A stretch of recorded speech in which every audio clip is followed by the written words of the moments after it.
Hey, welcome back, subscribers, to my world of stocks. In today's video, we're going to be talking all about this new Netflix deal to acquire the film and streaming assets from Warner Brothers Discovery for a whopping $72 billion.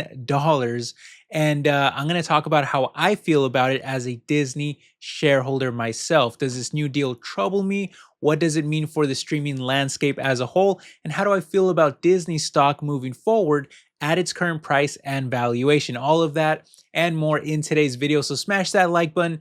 Let's go ahead and just jump straight into it. All right, so taking a look at the deal here, it's valued at 72 billion, making this clearly the largest acquisition in Netflix history, and it actually increases on enterprise value up to 82 billion because of an additional $10 billion of debt that they're taking on from the company too. And while it's a cash and stock deal, Netflix is expected to finance at least $50 billion of it with new debt. So just keep that in mind. If you are a Netflix shareholder, this will be a much more bloated company moving forward with huge amounts of debt that they will need to be paying off over time. Now, as far as Warner Brothers is concerned, Netflix will price their shares at $27.75, which, after soaring by nearly 145% this year, the stock is actually still sitting just under that at around $26 a share at the time of this recording. I'm talking about Warner Brothers Discovery here. Now, this is usually the case though with any pending acquisition where the price will still be a little lower. You won't really see it reach that ceiling deal price until it's fully approved, because of the risk, of course, of the deal getting rejected by regulators, which I'll share my opinion on just how likely any of that is here in just a second too. But of course, the reason why there would be any pushback is because Netflix, already being as insanely large and dominant as they are in streaming, would now also gain the rights to not only the giant HBO Max streaming service, but also a gigantic library of some of the largest, most popular television and movie franchises in history. And this includes Friends, Lord of the Rings, Sopranos, the entire DC universe. That's huge. The Wizard of Oz, the Monsterverse, including Godzilla and King Kong. There's Game of Thrones. I mean, how crazy is it to think that all the upcoming shows from Game of Thrones is actually going to be on Netflix? That's pretty wild. And it even includes all of their video game studios too. So that includes the rights to Mortal Kombat. That's kind of crazy. The Batman Arkham games, Injustice, Hogwarts Legacy. That was actually a really big success of a new Harry Potter game. And even all the Lego games too. And there's, of course, much more than just this. I mean, these are just a few of the biggest. But, going forward, we're talking about Netflix now just being an absolute juggernaut when it comes to media. And I could see it becoming very difficult at that point to avoid having a Netflix subscription when you would get, so much content from their platform. And then, of course, all the other things that Netflix could venture off to, also, releasing movies with a new studio business. I think they did say that they're gonna shorten the time from from movie theater release to streaming platforms, because they do want to just make sure that they're fueling the Netflix streaming platform as much as possible to get as many people signed up for that. I think that's really where they just see the bulk of the money to make. But we've seen Netflix before too, even trying to venture off into gaming. So now having some video game studios under their belt, that's going to really help them too.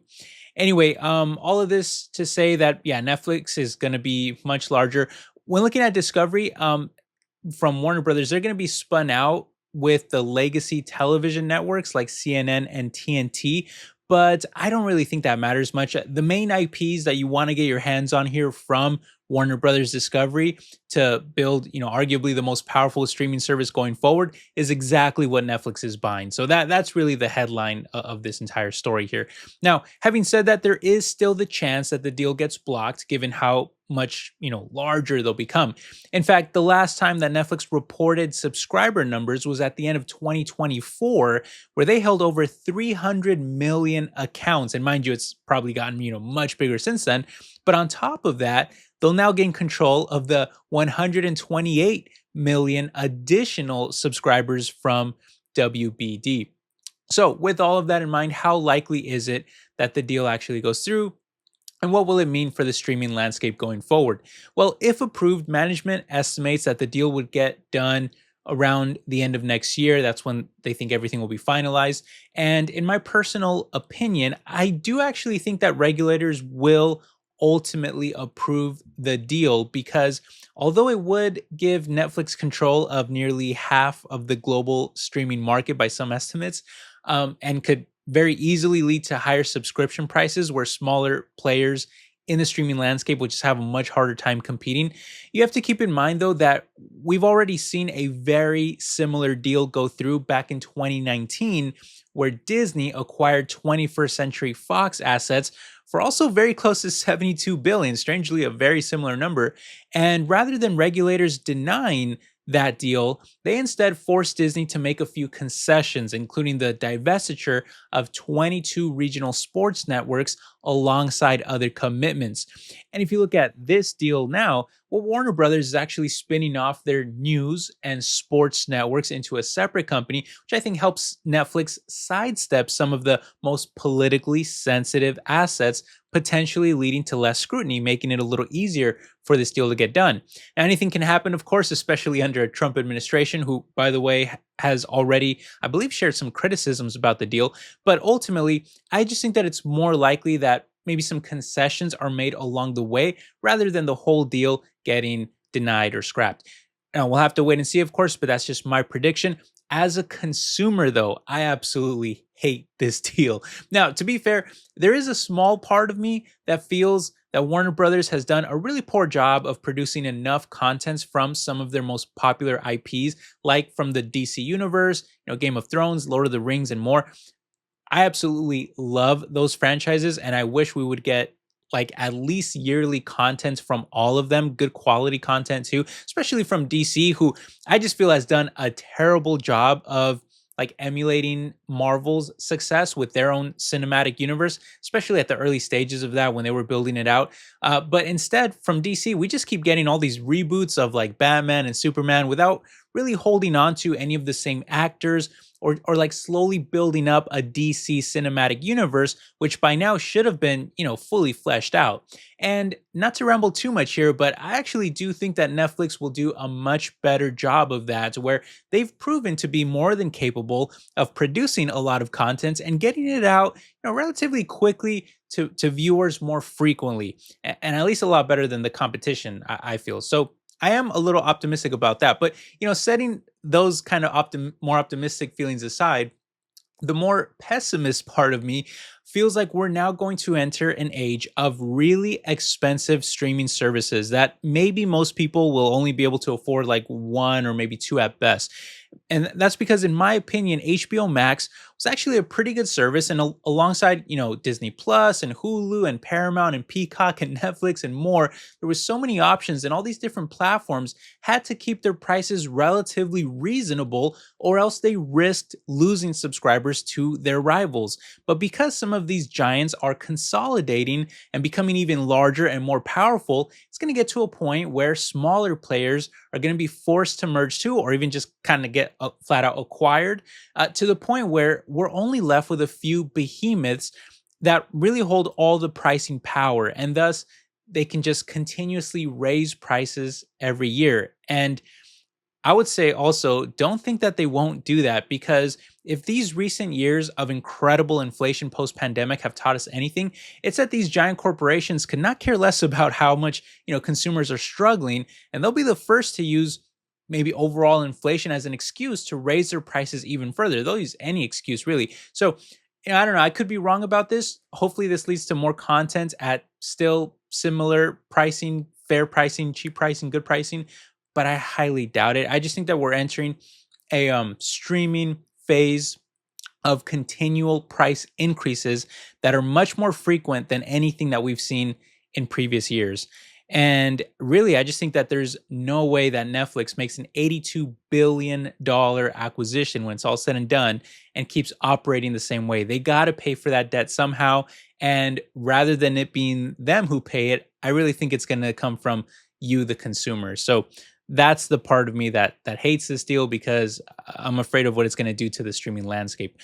But with all of that in mind, how do I feel that this will impact Disney? And am I worried at all as an investor in Disney stock? Well, my short answer is no, I'm not worried, but I'll give you my reasons why. So, first of all, Disney is at a point with all of the amazing IPs they own, especially after the Fox acquisition, that I just don't really worry anymore about competition. And I know that these are like the famous last words of someone who's maybe too arrogant to notice a rising threat, but I really do just feel that Disney is too big to fail at this point. I think their brands can market to practically any gender and age out there. You know, if it's for kids, you have all the Disney stuff, you have Pixar. If it's for adults, you have all the assets from Fox, you have Star Wars, you have Marvel. It's just too hard to compete with that, especially if you're at a smaller size, which goes along with the other arguments that I just made earlier pertaining to the Netflix deal. If I already have a giant market leader that is not going away and has a big share of the streaming pie, and that pie is now going to be split into fewer slices, well, it's ultimately going to result in more money for Disney. Because if there's less competition now and Netflix starts raising prices more aggressively, then guess what? Disney is going to be able to do now too. So again, not only do I not feel threatened by Netflix post acquisition, but I actually think it's going to help Disney in some ways. I may not like it as a consumer, but as an investor, I think it actually makes them look even stronger. And the same goes for other behemoths too in streaming, like Amazon and Apple, who I also own shares of. I do not own Netflix shares though. And I would just kind of finish up here though. That'll bring me to my final thoughts about where these stocks are at their current prices and how I feel that Disney is the much better pickup here in terms of a stock investment long term, in my opinion. And I'm actually buying more of the stock myself because I think it's trading at a really good price right now. Just to kind of give you my thoughts on why. When you look at Netflix stock here, it's up close to 800% in the past decade, and that leaves their valuation over 150% more expensive than the sector on a forward P basis. So very, very rich stock, right? And Netflix has always been a very rich stock, very premium price. Now, Disney, on the other hand, they've had their moments of going up in price, but as of right now, they've lost close to half of their value from the top. And it's also about flat, even over the past decade. And that leaves their forward PE at about the same level as the sector. So I would argue, how does that make any sense when Disney does way more revenue than Netflix? They do way more in profit, and they're of course much more diversified as a company beyond, just mostly video streaming. So in my view, this makes Disney, I would say, almost like a screaming buy for the long term. I think it's looking very attractive here, and I'm feeling pretty confident about that. But hey, we'll see what happens. These are just my thoughts, my opinions. I'd love to hear from you down below in the comment section. Let me know if you own any of the stocks we talked about today. How do you feel about this deal? What are anything you'd like to share with me? Let me know. We can have a chat down there. But hey, I hope you're all doing well, my friends, and I will catch you in the next video. All right, take care, everybody. Bye-bye.